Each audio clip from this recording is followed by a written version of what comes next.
যে ইমাম হুসাইন সকল যুবকদের সর্দার হবে কাল কিয়ামতের ময়দানে। জান্নাতের মধ্যে যখন থাকবে, জান্নাতে যাওয়ার আগে ইমাম হুসাইনের সিগনেচার ছাড়া এক নবীর উম্মত জান্নাতের মধ্যে যেতে পারবে না। আমরা কি জান্নাতে যেতে চাই? হাজার বার কোটি বার কাবা শরীফের ইমাম যদি আপনি হন, লাভ হবে না যতক্ষণ পর্যন্ত আহলে বাইতকে ভালো না বাসবেন, যতক্ষণ পর্যন্ত আহলে বাইতকে মহব্বত না করবেন। কাবা শরীফের ইমাম যদি হন, হাজার বার যদি হজ করেন, হজ কবুল হবে না, ইমামতি হবে না আহলে বাইতকে যতক্ষণ ভালো না বাসবেন। কথা বলেন ঠিক কিনা? আমরা আহলে বাইতকে ভালোবাসতে চাই কি চাই না? ইমাম হুসাইনের নামের উপরে মিলাদ শরীফ পড়তে চাই কি চাই না?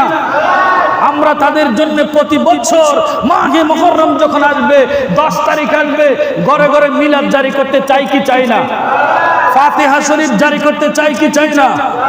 আল্লাহ পাক আমাদেরকে বুঝার এবং জানার, আমল করার তৌফিক দান করেন, আমিন। আর জোরে বলেন আমিন। আপনারা ভিতরে চেতনা আনতে হবে।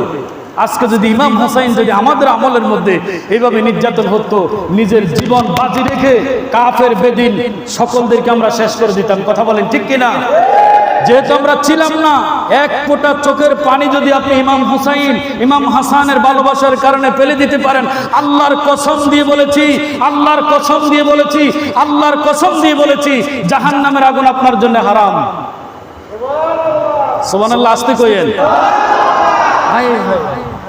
আল্লাহ আমাদেরকে বুঝার তৌফিক দান, বলেন আমিন। আরে জোরে বলেন আমিন।